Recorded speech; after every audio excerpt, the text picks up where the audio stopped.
Voilà, avec Marielle, on va vous présenter un petit peu et la journée et le cadre dans lequel elle se déroule. Donc une journée Proust et les sciences sociales aller-retour. On va vous expliquer un petit peu tout à l'heure ce qu'on entend par là. Alors je voudrais revenir d'abord, avant de passer aux 40 ans de l'EHESS, sur le pôle Proust dans lequel s'inscrit cette journée. Donc le pôle qui est à la fois un programme et un réseau de recherche qui souhaite promouvoir la recherche interdisciplinaire sur Proust, mais aussi à partir de Proust, c'est-à-dire pas seulement un travail sur son œuvre, mais réfléchir un petit peu à l'impact de son œuvre sur la pensée contemporaine. Donc l'objectif, si vous voulez, c'est évidemment d'une part de repérer le lien de son œuvre avec les savoirs et aussi les rêves de son temps, d'une certaine manière, mais aussi de faire basculer un petit peu la pensée proustienne, ou ce qu'on peut appeler comme ça, vers des débats de notre temps.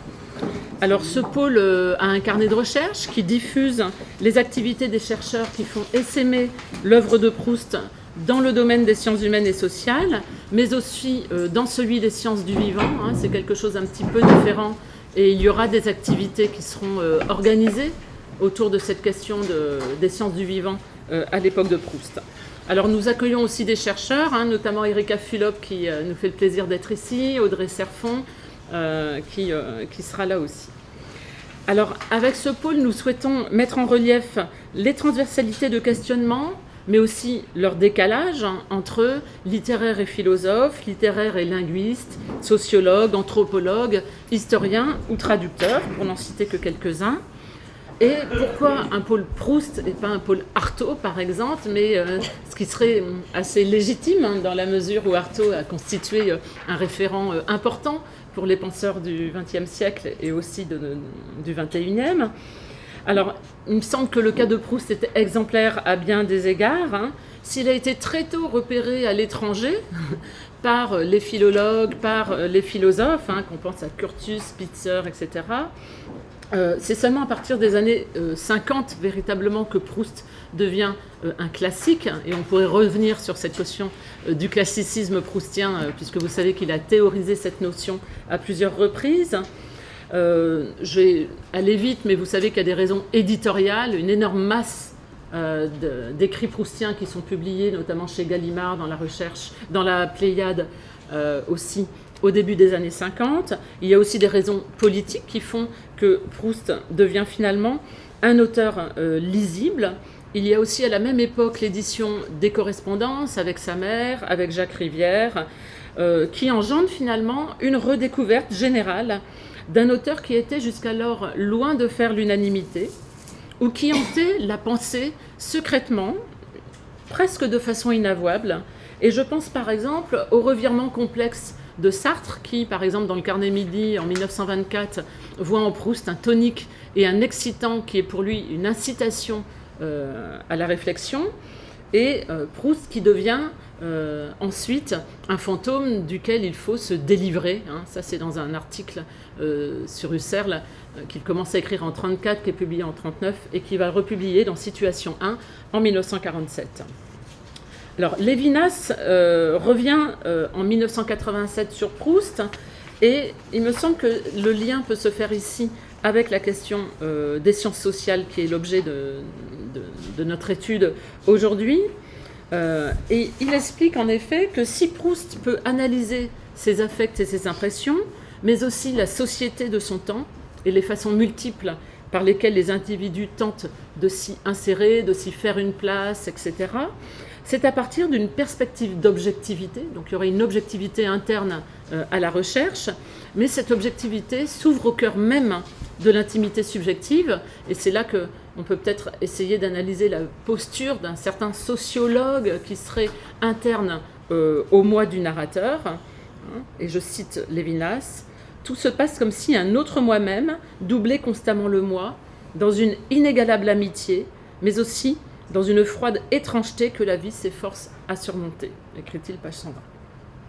Et si Lévinas relie Proust à Freud et Bergson, c'est l'objet du chapitre dans Nom propre, il précise cependant: il y avait aussi un Proust sociologue, Nouveau Saint-Simon d'une noblesse sans Versailles, analyste d'un monde précieux et artificiel, immobile dans l'histoire, suspendu aux conventions, conventions plus concrètes que le réel, et chose remarquable, fournissant à ses habitants, par ses abstractions mêmes, ces situations dramatiques et profondes qui mettent en cause l'humanité de l'homme chez un Shakespeare ou un Dostoïevski.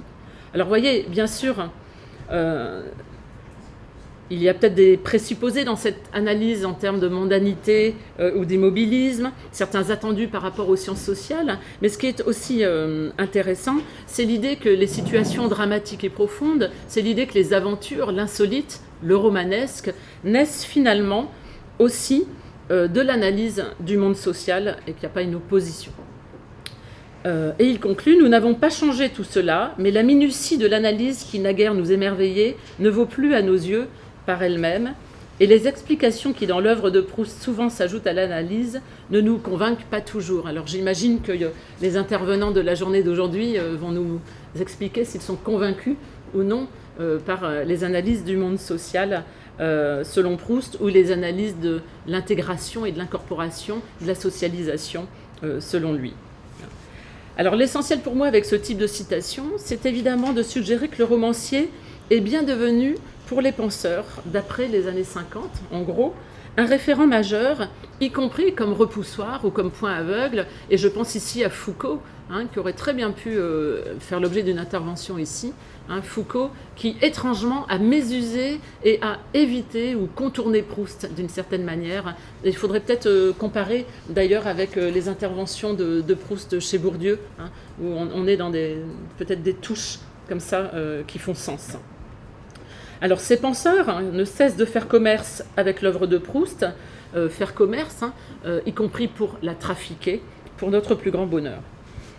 Alors à l'occasion des 40 ans de l'anniversaire de l'EHESS, que vous savez qu'il va y avoir une série de manifestations, notamment en juin, consacrées à la création de l'EHESS, c'est donc aujourd'hui le champ des sciences sociales qui, de façon certes non exhaustive, va être ouvert, avec une matinée qui sera tout d'abord dédiée à l'anthropologie, à la sociologie, qu'elle soit celle de l'époque de Proust ou celle qui se développe au plus proche de notre temps.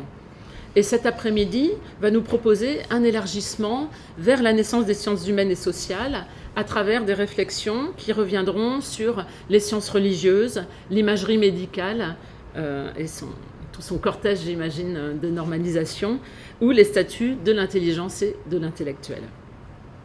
Alors Lévinas, pour conclure, encore lui, parle à propos de Proust du magnifique destin des survies innombrables de son œuvre.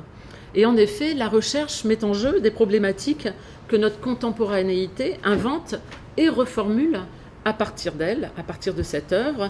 Et cette journée, finalement, a pour ambition d'examiner comment le style et le fait littéraire informent les sciences sociales, pas simplement comme une source toujours problématique, pas simplement comme un terrain un peu sableux bâti sur du fictionnel, mais la fiction fait partie du réel et elle est bien un terrain, mais les informe surtout au sens de leur proposer des formes leur permettant d'innover dans leur sphère de réflexion propre. C'est peut-être une des pistes qui pourra être abordée dans le rapport entre littérature et sciences sociales aujourd'hui.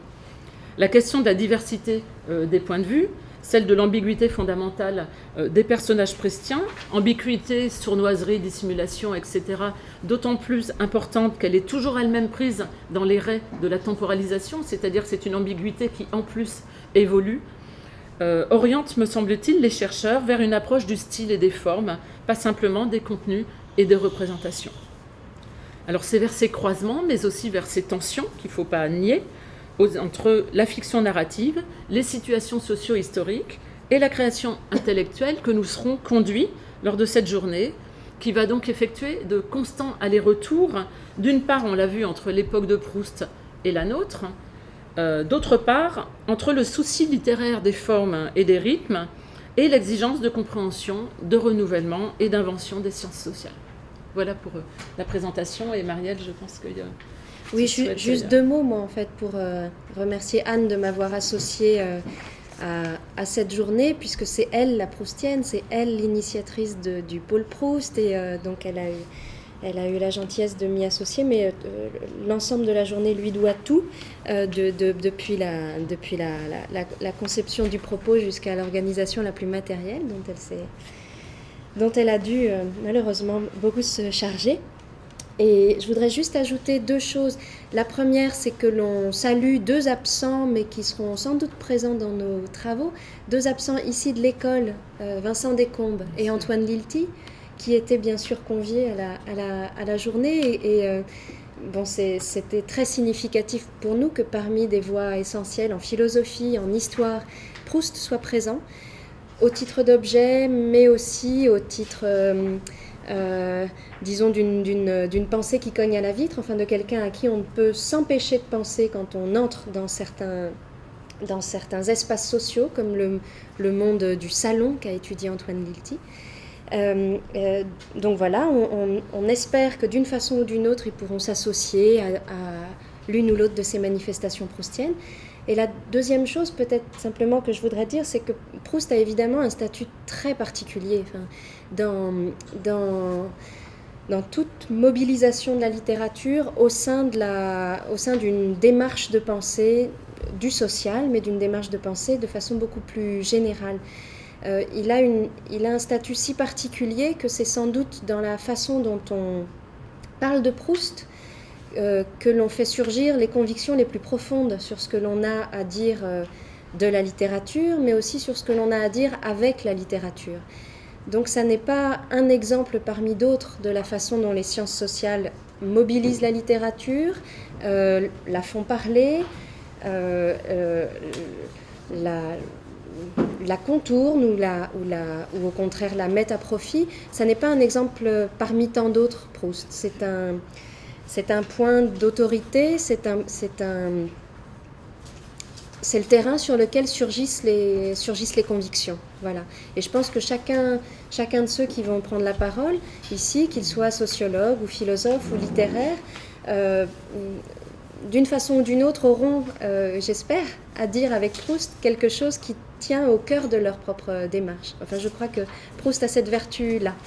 Donc voilà, c'est ce pari qu'on essaie de faire aujourd'hui en donnant la parole à la fois à des gens qui sont très proches de l'école des hautes études, puisque c'est une manifestation, comme l'a dit Anne, qui fait partie qui honore la création de l'école des hautes études il y a 40 ans, enfin pas exactement sa création, sa maturité, son état de maturité, puisqu'elle a été créée il y a 70 ans aussi.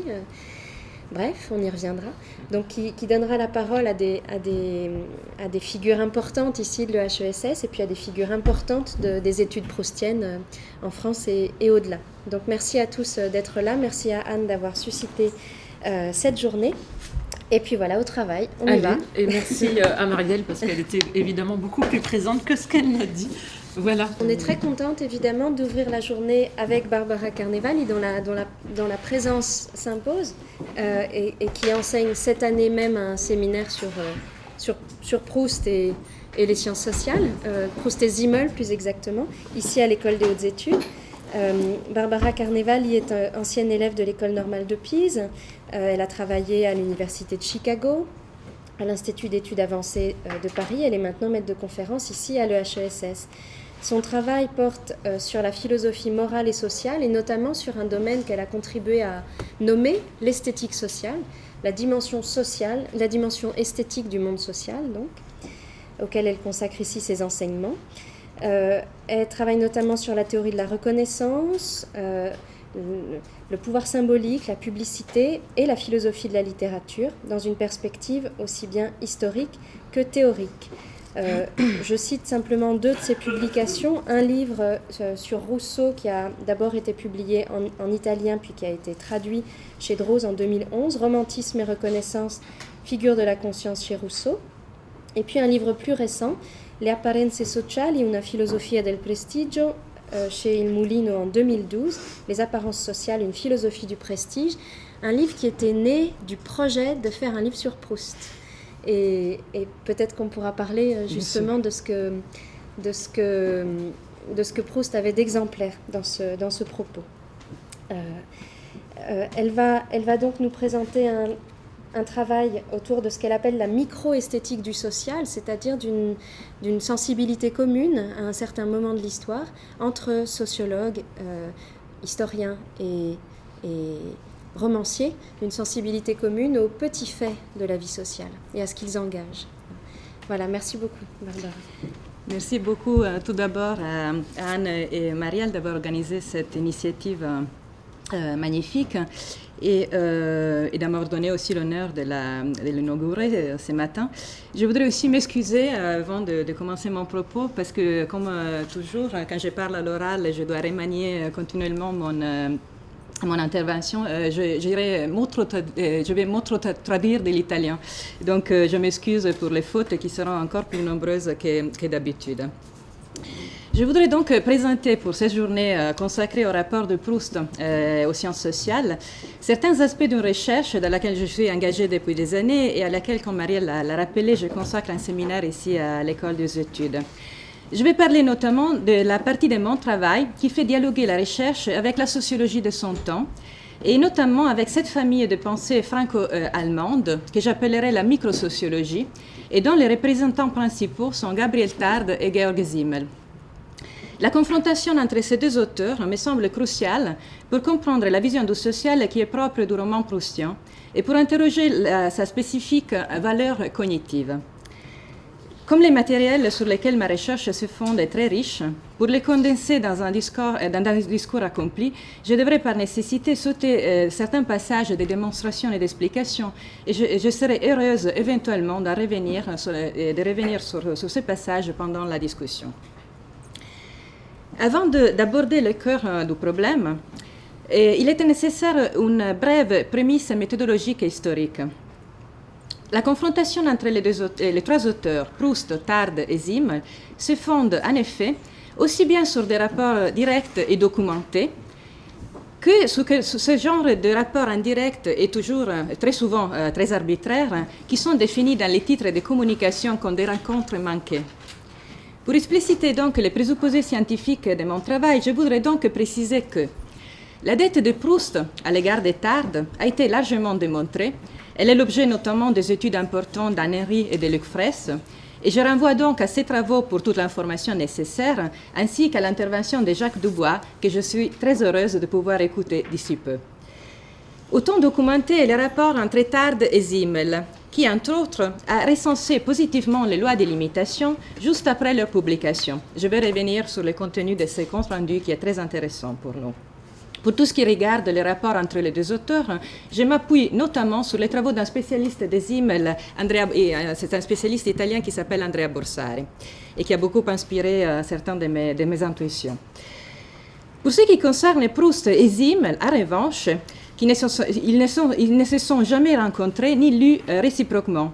Et malgré les réseaux des échanges intellectuels et artistiques qui connectaient Paris et Berlin à la Belle Époque, Simmel lui-même était venu à Paris pour rendre visite à l'atelier de Rodin, il ne semblait pas que les deux auteurs ont eu connaissance l'un de l'autre. Bien qu'il soit sans précédent, donc, la comparaison entre leurs œuvres me semble toutefois justifiée par l'évidence de certaines fortes affinités thématiques et de sensibilités, dont jusqu'à maintenant semblent s'être aperçus justement les plus proustiens des élèves de Simmel, évidemment Walter Benjamin. Je vous rappelle que l'héritage de Simmel il faut reconduire des génies comme Georgi Lukács, Siegfried Kracauer et Ernest Bloch, donc toutes des personnalités qui ont marqué l'histoire de la philosophie sociale et de la sociologie, de la pensée sociale allemande. Dans sa traduction et interprétation personnelle de la recherche, Walter Benjamin montre d'avoir mis à profit l'enseignement de son maître, dont il gardait le souvenir vivant des leçons qu'il avait écoutées à Berlin. Et il y a de plus. Une fois arrivé à Paris, Benjamin se procura le recueil mélange de philosophie relativiste dans laquelle étaient compris les traductions françaises de certains essais simmeliens, notamment les cruciales sociologies des sens. Mais outre que par ces deux médiations indirectes, donc la source commune, Gabriel Tarde, et les passeurs-interprètes, Walter Benjamin, les parallèles entre Simmel et Proust se fondent sur certains facteurs contextuels qu'il est important de rappeler. Les deux auteurs ont été presque contemporains, Zimmel vit entre 1858 et 1918, Proust entre 1871 et 1922, comme on le sait. Et il partage, à partir de ce centre d'observation privilégié, qui fut les deux métropoles protagonistes de la Belle Époque, Paris et Berlin, deux expériences fondamentales qui sont aussi des clés d'interprétation de leur ouvrage. La première est l'événement de la modernité, comme nouvelle forme d'expérience qui transforme en profondeur la constitution psychique du sujet et son rapport avec le monde, au milieu, aussi bien en sens naturel que social. Proust et Zimmel réfléchissent en particulier sur les modalités esthétiques, sensorielles et perceptives qui sont impliquées dans la vie moderne, dans les milieux urbains, dans les nouvelles formes transcendantales du temps et de l'espace, l'accélération, le Lebenstempo, c'est-à-dire les rythmes de la vie moderne, la mode, la proximité physique, par les nouveaux moyens de communication et de transport, comme les téléphones, les trains et l'automobile. Il faut rappeler que Zimmel est l'auteur, outre que de la grande synthèse sur la modernité qui est la philosophie de l'argent, publiée en 1900, de l'essai Les grandes villes et la vie de l'esprit, 1902, qui résume certains chapitres de son chef-d'œuvre. Et à partir de ces textes, par exemple, que Benjamin a tiré sa théorie du choc. On le rappelle pas souvent, mais ça vient d'ici, c'est Zimmel qui parle du choc sensoriel de la ville. Et l'idée que la conscience moderne réagit à l'excès de stimulation sensorielle qui la rendent vulnérable par des stratégies de protection. C'est un thème évidemment qui a de profondes résonances avec la réflexion proustienne sur l'habitude. Dans ces mêmes travaux, Zimmel avance des réflexions esthétiques qui sont d'un grand intérêt pour les lecteurs de la recherche. Il mène une distinction entre les typologies des attitudes intellectualistes, cyniques et blasées. Il affirme la centralité de la Nervenleben, la vie nerveuse, et introduit les notions corrélées d'hyperesthésie et anesthésie comme syndrome de l'excitation et de l'épuisement nerveux typiquement moderne. On sait qu'Adrien Proust parle à son tour de ces syndromes dans son traité sur l'hygiène du neurasthénique, qui inspire les principes pédagogiques du père du narrateur dans la recherche, dont les protagonistes, avec d'autres personnages du roman, est défini à plusieurs reprises comme atteint d'une redoutable excitabilité nerveuse. Mais à côté de cet intérêt pour la modernité esthétique, Zimmel et Proust partagent aussi l'expérience virtuellement opposée qu'avec la formule de l'historien américain Arno Mayer, on pourrait définir la persistance de l'Ancien Régime, c'est-à-dire la survie de l'ancien ordre social pré-révolutionnaire, bien au-delà de sa disparition juridique officielle, à l'âge donc que les clichés historiographiques aiment associer au triomphe économique de la bourgeoisie et de la démocratie au sens tocquevillien. Les villes de Paris et de Berlin sont aux yeux d'Arno Mayer les citadelles de cette résistance de la tradition, qui surtout en France voit l'aristocratie exercer une forme d'hégémonie culturelle fondée sur le prestige de son style de vie. Cette longue agonie pourra se dire terminée seulement avec la Grande Guerre, l'événement avec lequel se concluent symboliquement les trajectoires existentielles aussi bien de Proust que de Zimmel. Or, la question du Nachleben, de la vie posthume de la tradition, peut sembler étrangère à Zimmel, qui est normalement considéré comme le grand interprète de la modernité. Mais en fait, il se manifeste dans des motifs très reconnaissables, surtout dans son intérêt pour les formes du vivre social et dans sa théorie de leur autonomisation, c'est-à-dire l'idée qu'à partir des origines fonctionnelles aux intérêts de l'aristocratie, par exemple le rituel de la chasse, la pratique de la chasse, les formes se sont émancipées et sont devenues des rituels de jeu de la vie sociale tout court. C'est une perspective qui rappelle celle de Johann Huizinga, l'auteur de l'automne du Moyen-Âge et de Homo Ludens, un autre des héritiers indirects des Zimmel qui a été influencé justement par ces aspects de la morphologie zimmelienne. Parmi les phénomènes que Zimmel a exemplifié avec lesquels Zimmel a exemplifié sa conception de la morphologie sociale, le plus important est celui de la Geselligkeit, la forme de la sociabilité mondaine qui consiste essentiellement dans la conversation des salons. Cette observation nous conduit insospectablement à un autre thème proustien, celui de la mondanité. On oublie en effet facilement que Zimmel, rentier de familles juives assimilées, ne limitait pas son activité intellectuelle à l'enseignement universitaire. Sa carrière, d'ailleurs, fut vraiment tourmentée à cause aussi des interdictions raciales. Mais il tenait un salon qui était fréquenté par des personnalités en vue, des intellectuels, d'hommes politiques et des artistes. Il s'agit bien sûr de deux mondanités très différentes, les salons allemands ayant plutôt la nature d'un cercle intellectuel initiatique, et non pas d'un salon à la façon Verdurin ou Guermantes.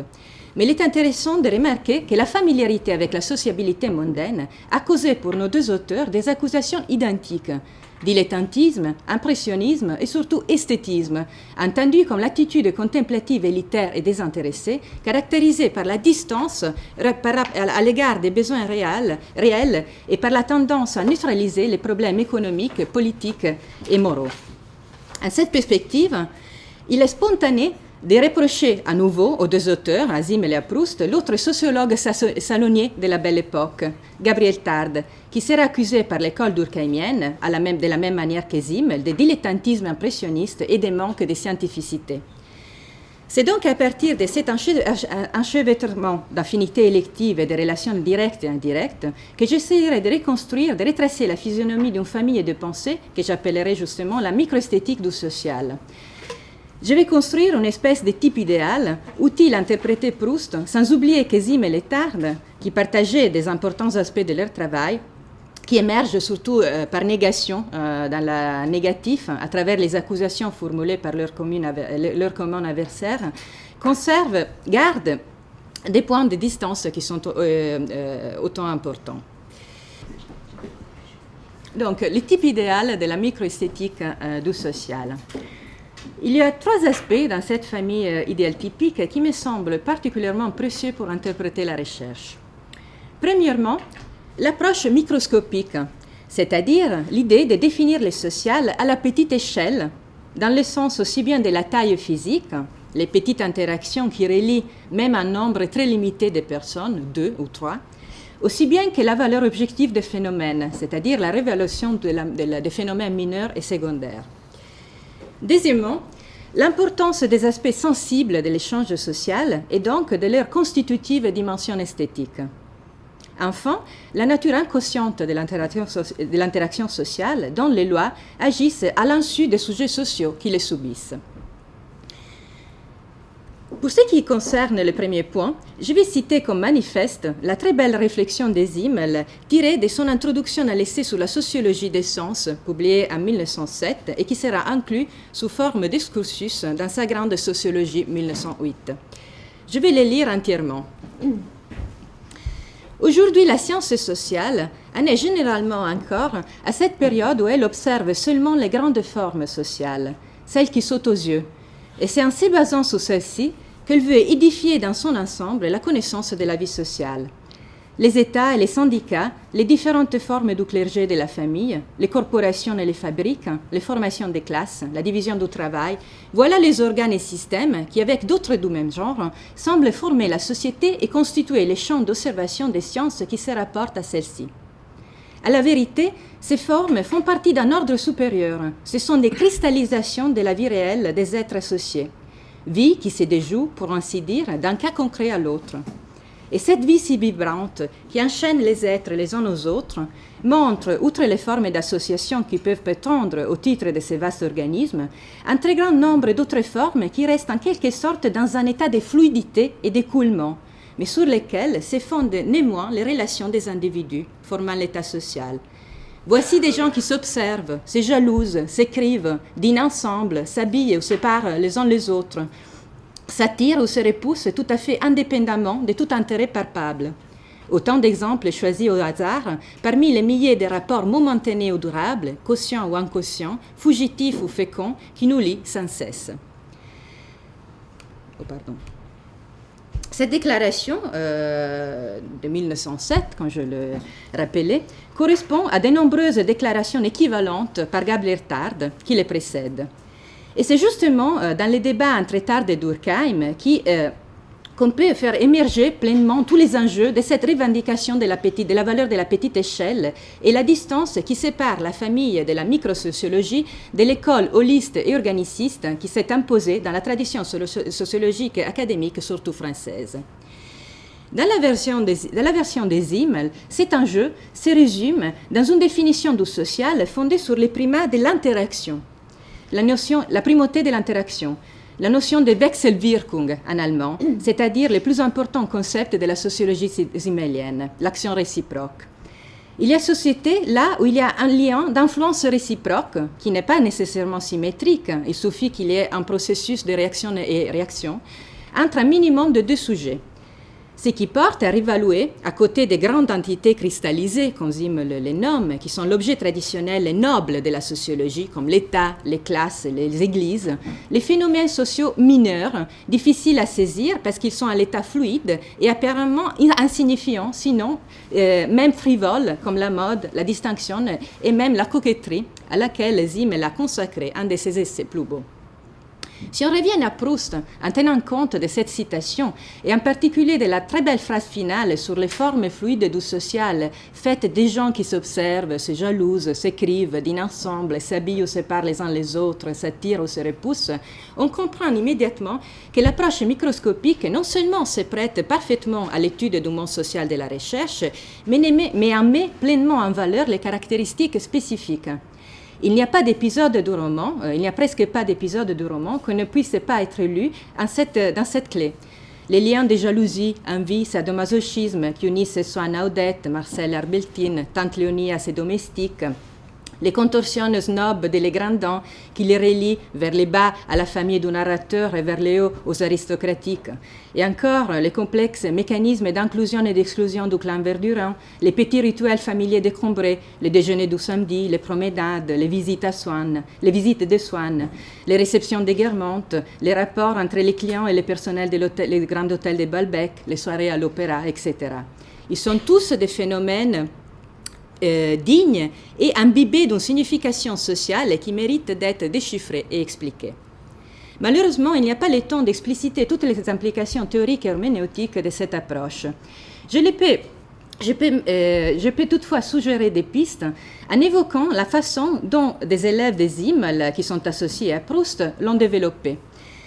En définissant l'extraordinaire capacité de Walter Benjamin de déchiffrer les détails, une capacité qu'il percevait comme très proche à sa propre dialectique négative, Adorno a parlé proprement d'une méthode micrologique. Erving Goffman, à son tour, dont le travail a inspiré la lecture sociologique de la recherche de Livio Belloi, a fondé son analyse des petites interactions de la vie quotidienne. Ce n'est pas un hasard si la thèse de doctorat de Goffman reporte un exergue justement comme déclaration de poétique, cette longue citation de la sociologie des sens. Je passe maintenant au deuxième point. Et pour l'illustrer, je vais encore une fois m'appuyer à une citation tirée de la sociologie des sens. Cette recherche entend explorer l'importance de la perception et de l'influence sensorielle et mutuelle dans la coexistence entre êtres humains, son importance pour leur coopération les uns avec les autres, les uns contre les autres. Le fait que nous soyons absolument tissés d'interactions est tout d'abord à ce que nous réagissons à un niveau sensoriel les uns par rapport aux autres. Chaque sens, en fonction de sa particularité, contribue de façon caractéristique à l'agencement de l'existence collective et aux nuances de ces impressions correspondent des spécificités des rapports sociaux. La prédominance d'un sens ou d'un autre dans les contacts entre individus confère souvent à ces contacts une tonalité sociologique, sociologische Färbung dans l'allemand, qui sans cela n'aurait pas pu être obtenue. Le développement de l'approche microscopique dans une direction esthétique est l'apport le plus originel que Simmel a apporté à la microsociologie. J'en ai déjà évoqué les aspects fondamentaux dans mon introduction. D'un côté, nous avons l'attention pour la physiologie perceptive et pour la vie nerveuse, aussi bien dans les rapports intersubjectifs que dans les rapports au milieu. De l'autre, l'intérêt pour les aspects formels du vivre social qui porte Simmel à revendiquer l'importance du style de vie comme aspect fondamental de la connaissance sociologique, ainsi qu'à découvrir la dimension esthétique des phénomènes d'imitation et de distinction. C'est justement dans la revendication de ce qu'il appelle les cachets esthétiques de la mode, par exemple, qui consiste à l'intégration fondamentale de l'essai des Simmel sur la mode aux lois de l'imitation des tardes dont il reprend les principes fondamentaux. En général, la section de la pensée simmelienne, qui a le nom d'esthétique sociologique, est une mine inépuisable des concepts, réflexions, intuitions qui méritent d'être mises à l'épreuve dans l'interprétation de la recherche. Parmi les pistes qu'on pourrait approfondir, il y a surtout celle du prestige. Même le prestige est un thème originairement tardien. C'est le concept qui, dans les lois de l'imitation, explique les particuliers parcours à cascade de flux-imitation. Tandis que la mode, à la différence du prestige, dirige les flux qui sont horizontaux.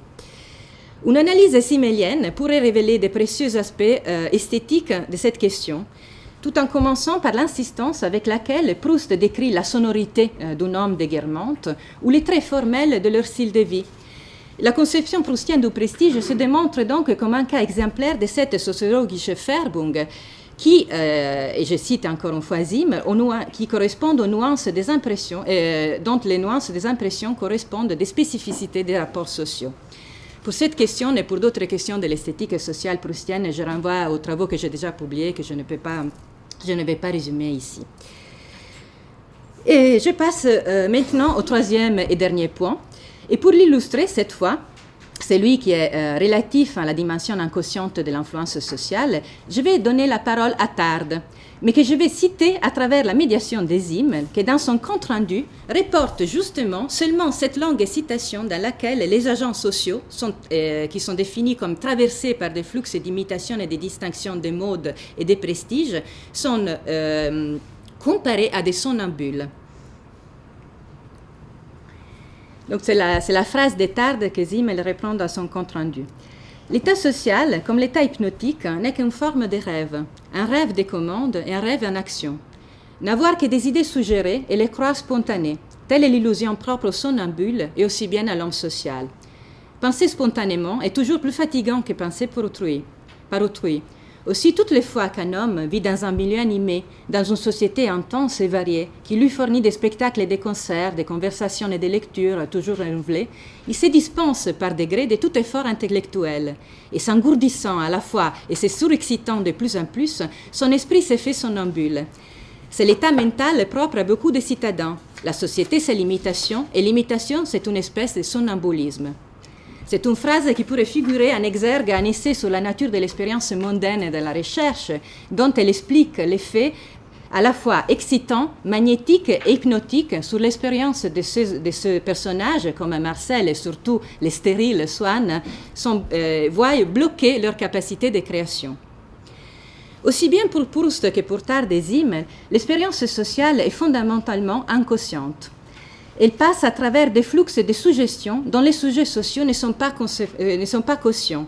Et une intuition qui est typiquement proustienne et qui articule les lois de l'imitation et de la distinction dans la direction de la théorie du sens pratique de Pierre Bourdieu, se fixe surtout dans leur corps. Elle s'incorpore dans l'habitus, qui devient ainsi le lieu d'expression par excellence de l'inconscient social.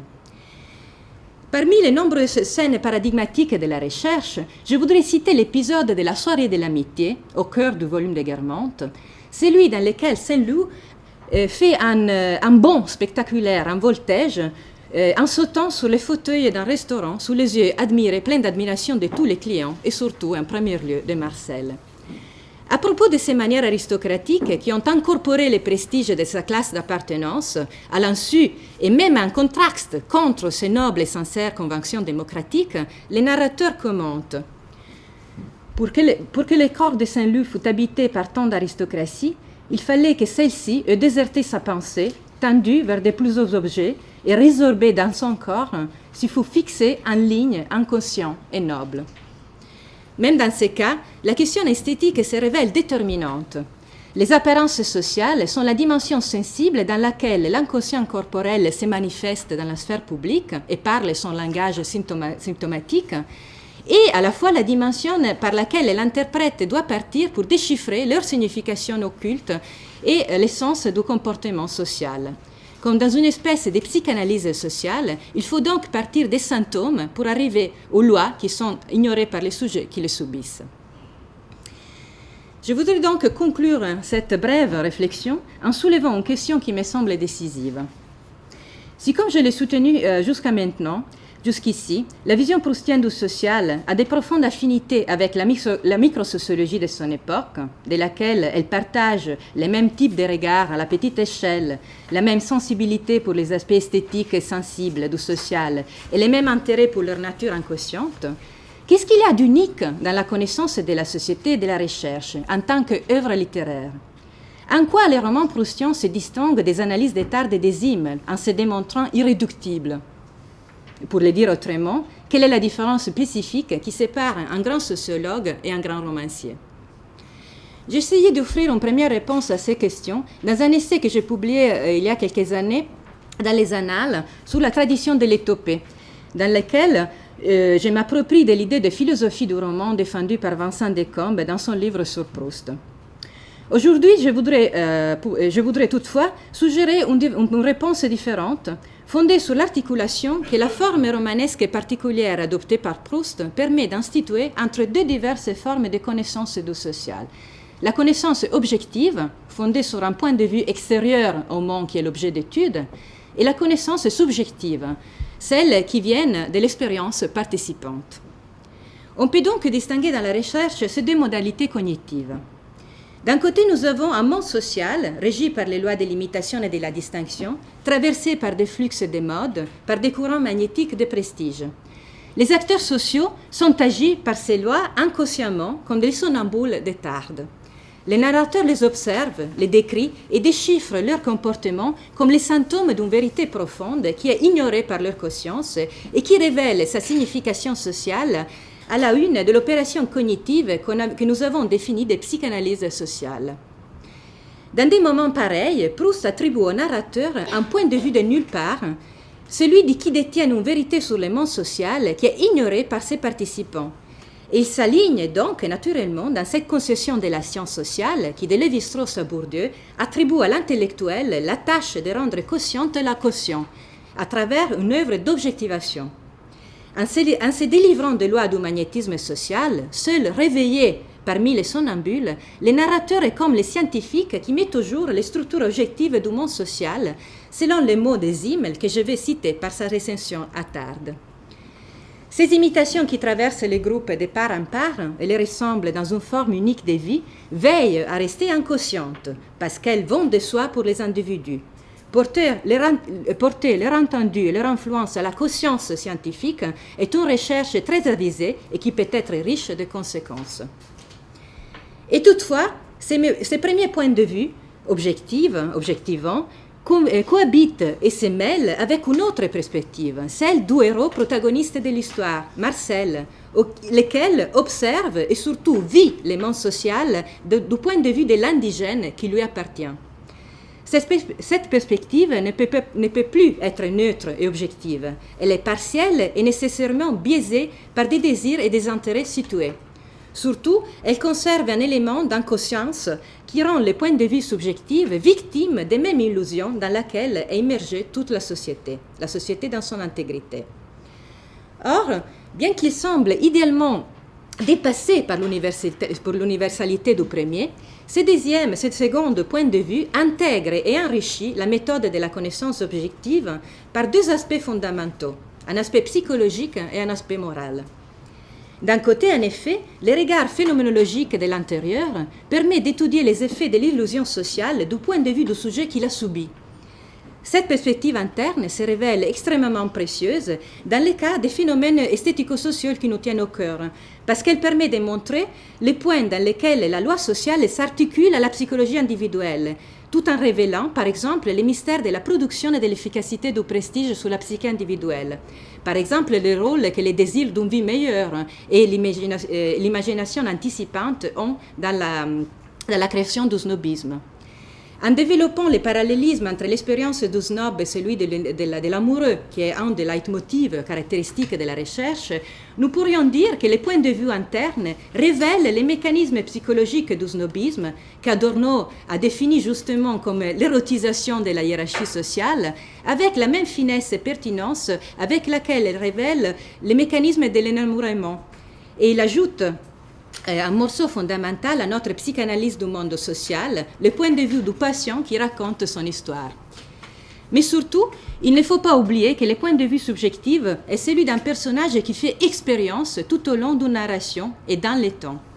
Son rapport à l'illusion sociale est celui d'un désenchantement progressif qui se termine idéalement non seulement avec la connaissance des lois du social qui s'accomplit dans la scène du bal de tête du temps retrouvé, mais aussi avec la compréhension de sa vanité.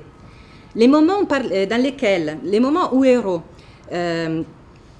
attend la connaissance objective, qui deviendra ensuite celle du narrateur, en unifiant les deux points de vue, et aussi celle qui détermine sa conversion morale et sa décision d'abandonner la société pour s'adresser à la création artistique et solitaire. À l'intérieur du récit à la première personne, qui est aussi le récit d'une expérience d'émancipation et de salut, les Proust sociologues, ces reçus, deviennent ainsi les Proust moralistes, qui recherchent l'authenticité individuelle au-delà et au dehors des rapports sociaux. En somme, avec ce saut à la dimension morale, la perspective de Proust se sépare radicalement de celle des sociologues comme Tarde et Simmel. Et il se rattache idéalement à la tradition des moralistes classiques, par exemple au point de vue des auteurs comme Pascal ou Rousseau.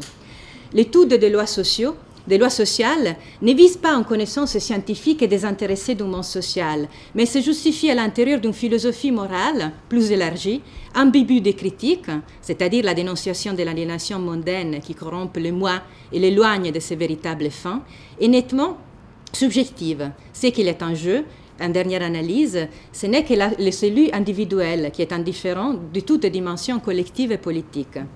En somme, et je conclus, s'il existe une vision proustienne du social, il n'existe pas une sociologie proustienne proprement dite. La connaissance du social ne vise pas à connaître l'agir individuel comme une partie du tout qui le comprend et qui l'intègre. La recherche de la vérité, au contraire, retourne cet ordre cognitif et moral à faveur de la liberté d'un sujet qui s'enfuit du social au nom de la quête éthique de la bonne vie. Je vous remercie de votre attention. Merci.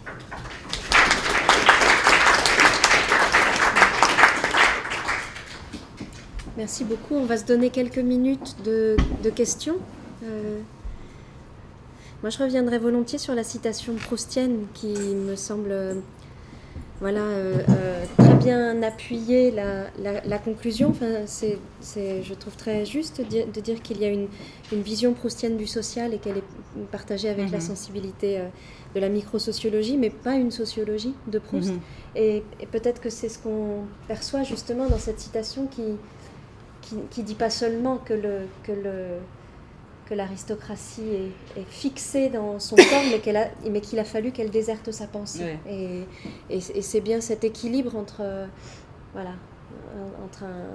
un devoir d'arrachement et une espèce de refuge physiologique du social. Enfin, c'est une vision aussi assez sombre, mais qui appuie très bien ta conclusion. Est-ce que Jacques Dubois? Oui, j'ai beaucoup aimé la plupart de ce que vous avez dit, mais je n'y vois peut-être pas tout à fait clair sur ce point. C'est que dans la ligne que vous établissez entre Tarde et Simmel, oui, tout à l'heure, je reviens en arrière, tout à l'heure je parlerai peut-être plus de Durkheim que de Tarde, et l'habitude finalement c'est de considérer que chez Tarde, ou dans la ligne qui va de Tarde à Simmel, c'est l'individu qui fait le social, c'est l'individu qui fait société, et non pas la société qui serait toujours déjà là comme une antériorité. Je ne sais pas où vous vous situez tout à fait, si vous devez vous situer sur ce point. Probablement pour répondre très vite, du côté de Bourdieu qui met ensemble un peu les perspectives, plutôt du côté de Durkheim pour ce qui concerne la préexistence du social aux individus, mais pour la question de la petite échelle, de l'attention aux détails du côté de la microsociologie. Je pourrais aussi ajouter qu'une interprétation possible de ce qui a été considéré l'individualisme tardien et zimmelien est celle qui va dans la direction qui a été développée par exemple par Bruno Latour, etc., et qui insiste plutôt sur la relation. C'est-à-dire pas sur l'idée qu'à l'origine du social il y a l'action individuelle, mais qu'il y a plutôt la relation, ce que Zim a justement appelé la Wechselwirkung, l'action réciproque. Donc une idée relationnelle du social, fondée sur l'interaction plus que sur la primauté de l'individu. personnellement, je me situe entre ces deux, un mélange, au milieu entre ces deux écoles. Ce qui semble indiquer que les oppositions qu'on fait habituellement ne sont pas aussi fortes que cela. Si on relit les textes de manière précise, je trouve qu'il y a beaucoup vraiment de suggestions qui vont dans on a simplifié, surtout pour tout ce qui concerne le prétendu côté individualiste de la pensée de Désim, qui à mon avis est vraiment nié par son insistance sur la primauté de la relation sur les individus. C'est qu'il entre deux. Il était un hegelien. Donc il aimait la médiation, il n'aimait pas l'individu du tout. La philosophie de l'agent, c'est un traité de philosophie sociale fondé sur la relecture d'Hegel. Et là, je me reconnais pleinement sur cette idée. Merci. Je crois qu'il y avait une autre question. Oui. Je crois que sur ton point, sur ton dernier point concernant la perspective différente de tous les deux immeubles. Parce que justement, j'avais l'impression que tu commençais justement de l'autre côté, de la perspective opposée qui comparait et qui trouvait les similarités. Et je me demande si au final on ne revient pas au même si on regarde le fait qu'on peut faire de la sociologie, sur la base du monde que Proust nous donne. On peut parler d'une sociologie du monde proustienne qui n'est pas forcément faite par Proust, mais qui est offerte à travers sa vision, disons. C'est-à-dire qu'il décrit un monde d'une manière qu'on peut en déduire une espèce de sociologie qui est très similaire de la logique simonienne, si j'ai bien compris, j'ai compris. C'est-à-dire que même si la perspective subjective de Proust ou de son narrateur en tant que sujet est une perspective subjective, ce que nous, en tant que lecteurs, pouvons en déduire, c'est une sociologie pareille à celle de Simmel. Je suis tout à fait d'accord, merci. Je pense que c'est justement ce que j'entendais dire. Et c'est surtout ce qui correspond au premier point de vue, celui que j'ai appelé de l'objectivation sociale, donc qui correspond largement, plus ou moins à la position du narrateur et à notre lecture aussi de ses remarques sur le monde social. Tandis que ce qui fait vraiment la spécificité et la complexité du roman proustien, c'est la juxtaposition de ces deux points de vue, celui qui fait... Il nous donne les deux. C'est une sorte de conciliation extraordinaire entre les deux points de vue qui normalement dans l'école sociologique ne vont pas ensemble, le point de vue phénoménologique de l'indigène et le point de vue de l'extériorité. Parce qu'il nous raconte en même temps l'expérience d'un sujet qui découvre la société, qui est fasciné par les guermantes, qui à un certain moment est désenchanté et donc il comprend leur inanité. Et de l'autre côté, il fait des remarques plutôt extérieures sur les mécanismes et les lois qui régissent ce même monde social. Mais vraiment la grande richesse, c'est le mélange de ces deux points de vue et le fait que le deuxième, qui semble dépassé par les premiers parce qu'il est le moins universel et le moins objectif, nous apporte ce point de vue interne qui est fondamental pour comprendre ce qui se passe dans la tête des gens quand ils vivent et ils sont les victimes de l'illusion sociale. Je dirais que au moins ça correspond à mon expérience de lectrice aussi, l'idée d'avoir compris et d'avoir appris vraiment beaucoup de choses par les mélanges de ces deux perspectives qui s'intègrent. Merci beaucoup.